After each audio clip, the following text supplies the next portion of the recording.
क्या आपने कभी सोचा है कि सच्ची भक्ति क्या होती है? क्या यह मंदिर जाना है, या माला फेरना है, या फिर कीर्तन गाना, या इसका कुछ और ही अर्थ है जो हम समझ नहीं पाते? आज मैं आपको एक ऐसी कहानी सुनाने जा रहा हूं जिसने एक व्यक्ति के जीवन को पूरी तरह बदल दिया, और शायद आपको भी कुछ सोचने पर मजबूर कर दे। गांव से थोड़ी दूर बसे शहर में मोहन रहता था। एक ऐसा व्यक्ति जिसे पूरा शहर भक्त मोहन के नाम से जानता था। उसके घर की दीवारें धार्मिक चित्रों और मंत्रों से भरी थीं। उसका दिन सुबह 4 बजे स्नान करके शुरू होता और रात को सोने से पहले तक वह कोई न कोई धार्मिक क्रिया करता रहता था। मोहन की दिनचर्या में हर वह चीज शामिल थी जो एक धार्मिक आदमी के जीवन में होनी चाहिए। सुबह की प्रार्थना, शास्त्र पाठ, माला जप, भजन कीर्तन, सत्संग। उसके मोबाइल में धार्मिक गानों के सैकड़ों भजन थे और उसके सोशल मीडिया अकाउंट पर रोजाना कोई न कोई धार्मिक संदेश या फोटो अपलोड होती थी। मोहन की माला हमेशा उसके हाथ में रहती थी, और वह चाहे बस में सफर कर रहा हो, ऑफिस में काम कर रहा हो, या फिर दोस्तों के साथ बैठा हो, वह हर कुछ मिनट में अपनी माला को निकालकर कुछ मंत्र जप लेता था। उसके साथी कभी कभी उसका मजाक बनाते हुए कहते थे, अरे मोहन, तुम तो बस धर्म के मामले में ऐसे हो जैसे हमारी मम्मी की एज के मामले में, बिल्कुल ओवर एक्टिंग। लेकिन मोहन को इन बातों से कोई फर्क नहीं पड़ता था। वह अपने आप को शहर का सबसे पक्का भक्त मानता था। मोहन की इस भक्ति के पीछे एक छिपा हुआ अहंकार था। वह अपने आप को दूसरों से ज्यादा धार्मिक, ज्यादा पवित्र, ज्यादा उच्च समझता था। जब भी वह किसी सत्संग या मंदिर में जाता तो अपने आप को सबसे आगे बैठने की कोशिश करता, अपनी आवाज को थोड़ा ऊंचा करके भजन गाता और हर मौके पर अपनी धार्मिक ज्ञान को प्रदर्शित करने की कोशिश करता। उसका मानना था कि उसकी यह भक्ति उसे दूसरों से अलग बनाती है, उसे एक विशेष दर्जा देती है। जब कभी कोई इस विषय पर उससे बात करता तो वह कहता, देखो भाई, भक्ति का रास्ता बहुत कठिन है, हर कोई इस पर नहीं चल सकता। मैं तो बचपन से ही इस राह पर हूं। और फिर वह अपने धार्मिक अनुभवों के बारे में ऐसे बताने लगता जैसे वह कोई महान साधु हो जिसने सारे शास्त्रों का ज्ञान प्राप्त कर लिया हो। उसके घर के बाहर भी एक बड़ा सा बोर्ड लगा था, यहां रहता है एक सच्चा भक्त, जिसे देखकर लोग अक्सर आपस में मुस्कुराते थे। एक दिन मोहन को एक विशेष सत्संग में जाने का निमंत्रण मिला। शहर से लगभग 2 घंटे की दूरी पर स्थित एक आश्रम में प्रसिद्ध बाबा जी का प्रवचन होने वाला था। बाबा जी की ख्याति दूर दूर तक फैली हुई थी, लेकिन वे बहुत कम बाहर आते थे और उनके दर्शन पाना बहुत दुर्लभ माना जाता था। जब मोहन को यह निमंत्रण मिला तो उसकी खुशी का ठिकाना नहीं रहा। उसने अपने दोस्तों को फोन पर बताया, अरे भाई, कल मैं बाबा जी के सत्संग में जा रहा हूं। बाबा जी जिनके बारे में सुनते आए हैं, उनसे मिलने का मौका मिल रहा है। उसके मन में एक विचार भी आया, शायद बाबा जी उसे देखकर उसकी भक्ति की तारीफ करेंगे, सबके सामने उसे सम्मानित करेंगे और फिर सब जान जाएंगे कि मोहन कितना बड़ा भक्त है। सत्संग वाले दिन मोहन सुबह से ही तैयारी में लग गया। उसने अपना सबसे नया सफेद कुर्ता पजामा निकाला, माथे पर बड़ा सा चंदन का टीका लगाया, गले में तुलसी की माला पहनी और हाथों में चमकदार रुद्राक्ष की माला सजाई। उसने अपने बालों में भी तेल डालकर अच्छी तरह कंघी की और अपने आप को आईने में देखकर मुस्कुराया। वाह मोहन, आज तो तुम एकदम सच्चे भक्त लग रहे हो। उसने अपने मोबाइल फोन पर अपनी एक सेल्फी भी ली ताकि बाद में उसे सोशल मीडिया पर डाल सके, साथ में कैप्शन के रूप में लिख सके, आज बाबा जी के दर्शन के लिए जाते हुए आप ब्लेस्ड ई डिवोटी स्पिरिचुअल जर्नी। वह पूरी तरह से भक्त के रूप में सजा हुआ था, मानो किसी फिल्म के सेट पर जाने वाला हो। जब मोहन आश्रम पहुंचा तो वहां पहले से ही लोगों की भीड़ जमा थी। वहां हर तरह के लोग थे, बूढ़े, जवान, अमीर, गरीब, पढ़े लिखे, अनपढ़, सभी एक साथ बैठे थे। मोहन ने अपने आप को सबसे आगे की पंक्ति में जगह बनाने की कोशिश की, लेकिन जगह पहले से ही भरी थी। वह थोड़ा निराश होकर बीच की पंक्ति में बैठ गया, लेकिन ऐसी जगह जहां से वह बाबा जी को स्पष्ट देख सके और बाबा जी भी उसे देख सके। वह अपनी माला जपते हुए जोर जोर से मंत्र बोलने लगा, जिससे आसपास के लोग उसकी ओर देखने लगे। एक बुजुर्ग व्यक्ति ने धीरे से उसे टोका, बेटा, यहां सब शांति से बैठते हैं, जोर से मंत्रोच्चार करने की जरूरत नहीं है। मोहन ने अपनी आवाज तो धीमी कर दी, लेकिन वह अब भी अपने हाथों से माला को इस तरह घुमा रहा था जैसे वह कोई बहुत महत्वपूर्ण काम कर रहा हो। कुछ देर बाद सबकी निगाहें मंच की ओर गईं, जहां से बाबा जी का आगमन हो रहा था। बाबा जी सफेद वस्त्रों में बिल्कुल सादगी से, बिना किसी आडंबर के मंच पर आए। उनका चेहरा शांत और प्रसन्न था, जैसे किसी दिव्य ज्योति से चमक रहा हो। मोहन को उनके दर्शन करते ही एक अजीब सी शांति का अनुभव हुआ। उसने देखा कि बाबा जी का व्यक्तित्व बिल्कुल साधारण था। न कोई बड़ी दाढ़ी, न कोई विशेष पोशाक, न ही कोई प्रभावशाली शारीरिक उपस्थिति। फिर भी उनके व्यक्तित्व में कुछ ऐसा था जो सबको आकर्षित कर रहा था। मोहन, जो हमेशा बाहरी दिखावे को महत्व देता था, यह देखकर थोड़ा चकित था कि बाबा जी इतने साधारण कैसे दिख सकते हैं, फिर भी इतने प्रभावशाली हो सकते हैं। बाबा जी ने अपने सरल स्वर में सत्संग शुरू किया। उन्होंने समवेत जनसमूह का अभिवादन किया और फिर एक सवाल पूछा जो मोहन के जीवन को हमेशा के लिए बदल देगा। बाबा जी ने पूछा, आप सब बताइए, सच्ची भक्ति क्या होती है? पूरा हॉल शांत हो गया। कुछ देर तक कोई कुछ नहीं बोला। फिर धीरे धीरे कुछ लोगों ने हाथ उठाकर अपने विचार रखने शुरू किए। किसी ने कहा, बाबा जी, सच्ची भक्ति मंत्र जाप है। किसी ने कहा, नियमित सत्संग में जाना ही सच्ची भक्ति है। एक अन्य व्यक्ति ने कहा, गरीबों की सेवा करना ही सच्ची भक्ति है। मोहन भी अपना हाथ उठाने ही वाला था, अपनी गहरी समझ दिखाने के लिए, लेकिन उसने देखा कि बाबा जी सिर्फ मुस्कुरा रहे थे, जैसे किसी अलग उत्तर का इंतजार कर रहे हों। मोहन रुक गया। बाबा जी ने सभी उत्तरों को ध्यान से सुना और फिर धीरे से बोले, भक्ति वो नहीं जो केवल बाहर दिखाई दे। भक्ति वो है जो भीतर टिक जाए, जो बगैर दिखावे के हर सांस में समा जाए। उनके इन शब्दों ने मोहन के भीतर एक अजीब सी बेचैनी पैदा कर दी। उसे लगा जैसे ये जवाब सीधे उस पर एक सवाल बनकर गिरा है। वह अपनी माला के मनकों को अचानक से अटका हुआ महसूस करने लगा, जैसे वे पहली बार इतने भारी हो गए हों। उसने अपने माथे पर लगे चंदन के टीके को महसूस किया, जो अब उसे अजीब सा लग रहा था। क्या वो सिर्फ दिखावा कर रहा था? क्या उसकी सारी भक्ति सिर्फ लोगों को दिखाने के लिए थी? बाबा जी ने आगे बोलना शुरू किया, मैं आपको एक कहानी सुनाना चाहता हूं। हमारे आश्रम के पास एक गांव है, वहां एक साधारण महिला रहती है, शांति देवी।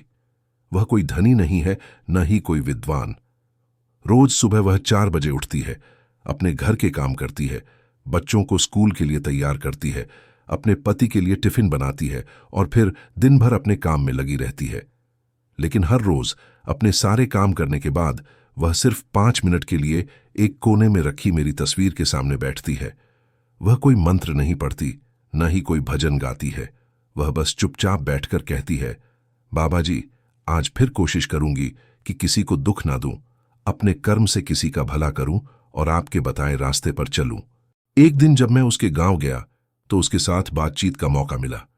मैंने उससे पूछा, शांति, तुम तो कभी सत्संग में आती नहीं, न ही कोई धार्मिक पुस्तक पढ़ती हो, फिर भी तुम्हारे चेहरे पर इतनी शांति क्यों है? उसने बड़ी सहजता से जवाब दिया, बाबा जी, मेरे पास इतना समय कहाँ है। मेरे 3 बच्चे हैं, बूढ़े सास ससुर हैं और पति की कमाई भी बहुत ज्यादा नहीं है।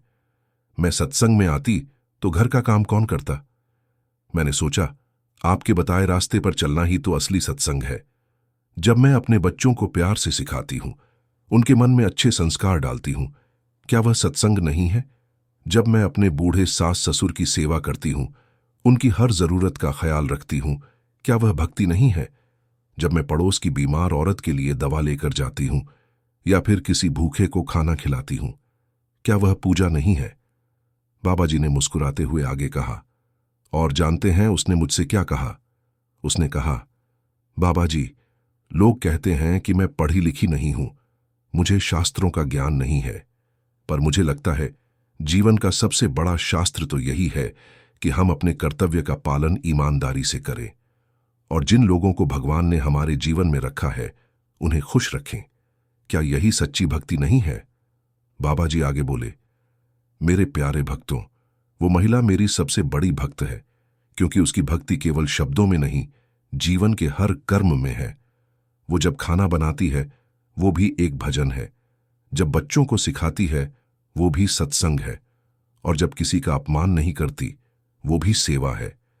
उसके पास न तो समय है प्रदर्शन करने का, न ही इच्छा अपनी भक्ति को जताने की। वह बस जीती है, हर पल उस ईश्वर को याद रखते हुए जो उसे देख रहा है, भले ही दुनिया न देखे। मोहन अब भीतर से हिल चुका था। उसे लगा जैसे सारी जिंदगी उसने सिर्फ दिखावे की पूजा की थी।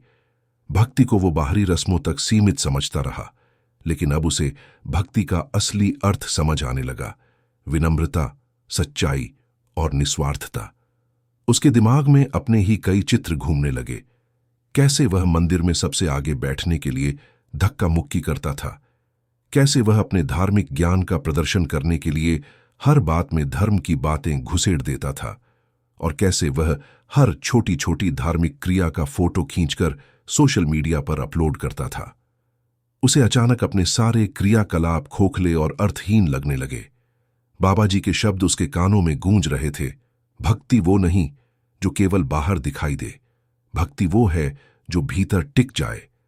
मोहन ने अपनी माला को देखा, जिसे वह हमेशा अपने साथ रखता था और जिससे वह हर किसी को अपनी धार्मिकता दिखाता था। क्या उसके भीतर कोई बदलाव आया था इस माला के कारण? क्या उसका व्यवहार किसी के प्रति बेहतर हुआ था? क्या उसकी आत्मा में शांति आई थी? उसे इन सवालों का जवाब नहीं मिल पा रहा था। बाबा जी ने आगे कहा, जब भक्ति अहंकार पैदा करे तो वो भक्ति नहीं, एक नकाब बन जाती है। और जब भक्ति आपको छोटा महसूस कराए, दूसरों की सेवा में झुकने को कहे, तब समझो वो असली भक्ति है। याद रखिए, भगवान सिर्फ आपके शब्द नहीं, आपका हृदय देखते हैं। और हृदय तभी शुद्ध होता है जब उसमें प्रेम हो, करुणा हो, सेवा हो। जब आप किसी के दुख को देखकर द्रवित हो जाते हैं, जब आप किसी की मदद करने के लिए अपना सुख त्याग देते हैं, जब आप अपने स्वार्थ से ऊपर उठकर दूसरों के लिए जीते हैं, वही सच्ची भक्ति है। सत्संग के बाद मोहन पहली बार चुपचाप रहा। उसने न कोई पोस्ट डाली, न किसी को बताया कि वो बाबा जी के दर्शन कर आया है। वह मोबाइल को अपनी जेब में रखकर धीरे धीरे घर की ओर चल पड़ा, अपने विचारों में डूबा हुआ। घर पहुंचकर उसने अपने कमरे का दरवाजा बंद किया और पहली बार बिना किसी दिखावे के, बिना किसी औपचारिकता के बस अपने मन से बाबा जी से बात की। उस दिन वो पहली बार अकेले बैठकर बाबा जी से बोला, मैं अब जान गया कि आपको दिखाना नहीं, जीना होता है। मुझे माफ कर दीजिए, मैं इतने सालों से भक्ति के नाम पर सिर्फ अपने अहंकार को पोषित कर रहा था। आज से मैं असली भक्ति का मार्ग अपनाऊंगा, वह भक्ति जो मेरे व्यवहार में झलके, मेरे कर्मों में दिखे और जिससे दूसरों का भला हो। उस रात मोहन ने अपने कमरे की दीवारों पर टंगे सभी धार्मिक चित्रों और प्रमाण पत्रों को एक एक करके उतारा। उसने अपनी सोशल मीडिया प्रोफाइल से भक्त मोहन की जगह सिर्फ मोहन कर दिया। उसने अपने घर के बाहर लगे यहां रहता है एक सच्चा भक्त वाले बोर्ड को भी हटा दिया। उसे अब इन सभी चीजों में दिखावा नजर आने लगा था और वह चाहता था कि उसकी भक्ति अब उसके कर्मों से झलके, न कि उसके प्रदर्शन से। उसके जीवन में अब धीरे धीरे बदलाव आने लगे। अब वो कम बोलता था, ज्यादा सुनता था। अब वो माला नहीं, अपनी माँ बाप के पैरों को छूकर दिन शुरू करता और उनकी सेवा में अपना दिन बिताता। जो लोग बीमार थे, मोहन अब उन्हें देखने जाता और उनकी मदद करता। उसकी मोबाइल पर अब धार्मिक गानों की जगह मददगार ऐप्स थे, जिनसे वह जरूरतमंदों को खोज सके और उनकी मदद कर सके। एक बार उसका एक पुराना दोस्त उससे मिलने आया और हैरान होकर बोला, क्या बात है मोहन, तुम्हारे गले में माला नहीं दिख रही और तुम्हारे हाथ में भी वो रुद्राक्ष वाली माला नहीं है? क्या तुमने भक्ति का रास्ता छोड़ दिया? मोहन ने मुस्कुराते हुए जवाब दिया, नहीं यार, पहले मैं भक्ति पहनता था, अब मैं भक्ति जीता हूं। अब वो सत्संग में भाषण नहीं, चुपचाप सेवा करना पसंद करता। वह आश्रम जाता, वहां झाड़ू लगाता, बर्तन धोता, खाना बांटता और फिर चुपचाप वापस आ जाता। कई बार लोग उसे पहचान ही नहीं पाते थे, क्योंकि अब वह बिल्कुल साधारण कपड़े पहनता था और किसी का ध्यान अपनी ओर आकर्षित नहीं करता था। और ये सब देखकर लोग हैरान थे कि मोहन अचानक इतना बदल कैसे गया। कुछ हफ्तों बाद बाबा जी फिर सत्संग में आए। इस बार मोहन सबसे पीछे बैठा था, बिल्कुल चुपचाप, बिना किसी दिखावे के। बाबा जी ने अपना प्रवचन शुरू किया और बोले, भक्ति कोई मंच नहीं जहां आप अभिनय करें। भक्ति वो आईना है जिसमें आप अपने भीतर का चेहरा साफ साफ देख सकें। भक्ति वो दीपक है जो आपके अंधकार को मिटाए। न कि दूसरों को दिखाने के लिए जलाया गया प्रकाश। मोहन मुस्कुरा उठा। उसने अब वही भक्ति को जीना शुरू किया था।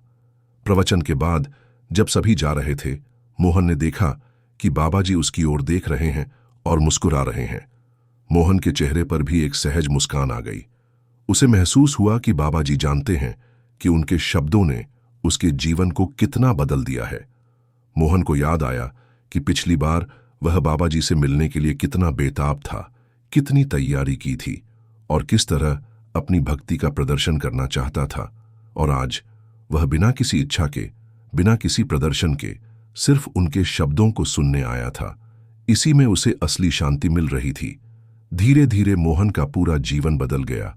लोग अब उसे भक्त मोहन के बजाय सेवक मोहन कहने लगे थे। उसकी मदद से कई गरीब बच्चों को शिक्षा मिलने लगी थी, कई बीमार लोगों को इलाज मिला था और कई बूढ़े लोगों को सहारा मिला था। मोहन ने अपनी नौकरी भी छोड़ दी थी और अब वह पूरी तरह से सेवा कार्यों में लगा हुआ था। उसने अपने घर का एक हिस्सा एक छोटे से गुरुकुल में बदल दिया था, जहां वह गरीब बच्चों को निःशुल्क पढ़ाता था। वह शहर के अस्पताल में भी जाता और वहां के मरीजों की सेवा करता। जब कोई उससे पूछता कि वह इतना कुछ क्यों करता है, तो वह हंसकर कहता, क्योंकि यही सच्ची भक्ति है और यही मेरा धर्म है। इस साखी की सबसे गहरी सीख यह है कि असली भक्ति घंटों पूजा करना नहीं, बल्कि हर पल भगवान की तरह जीने की कोशिश करना है। भक्ति में शब्दों से ज्यादा भाव मायने रखते हैं और भावना से बड़ा कोई मंत्र नहीं होता। यह कहानी हमें सिखाती है कि भक्ति का असली मार्ग अहंकार त्याग कर प्रेम और सेवा का मार्ग अपनाना है। जो बात मोहन को जीवन भर समझ नहीं आई, वो एक सच्चे सत्संग और गुरु के एक सवाल से समझ में आ गई। भक्ति दिखाने की चीज नहीं, निभाने की चीज है। और इसे निभाने के लिए ना कोई मंच चाहिए, ना कोई माला, बस एक सच्चा दिल चाहिए। जैसे दीपक अपनी रोशनी देने के लिए खुद जलता है, वैसे ही भक्त भी दूसरों के जीवन में रोशनी लाने के लिए खुद को मिटाता है। यही सच्ची भक्ति का मार्ग है और यही मोहन ने अपनाया। अंत में जब भी कोई मोहन से उसके इस परिवर्तन के बारे में पूछता तो वह कहता, अब मैं भक्त नहीं, एक सीखता हुआ इंसान हूं। बाबा जी ने मेरे जीवन का सबसे बड़ा भ्रम तोड़ दिया और उसकी जगह सच्चा प्रेम, सच्चा ध्यान और सच्ची भक्ति दे दी। यही है वो पल जब एक सवाल पूरी जिंदगी बदल देता है। और शायद यही कहानी हम सभी के लिए एक प्रेरणा है कि हम अपनी भक्ति को परखें। क्या वह सिर्फ दिखावा है या सच में हमारे जीवन का हिस्सा है? दोस्तों, इस कहानी से हमें यह शिक्षा मिलती है कि सच्ची भक्ति को दिखावे की जरूरत नहीं होती। जैसे सूरज अपनी रोशनी के बारे में नहीं बताता, वैसे ही सच्चा भक्त भी अपनी भक्ति का ढिंढोरा नहीं पीटता। वह बस शांति से अपना कर्तव्य निभाता है और अपने कर्मों से ही अपनी भक्ति का परिचय देता है। अगर आपको यह कहानी पसंद आई तो कृपया इस वीडियो को लाइक करें, अपने दोस्तों के साथ शेयर करें और हमारे चैनल को सब्सक्राइब करें ताकि ऐसी और प्रेरणादायक कहानियां आप तक पहुंच सकें। धन्यवाद।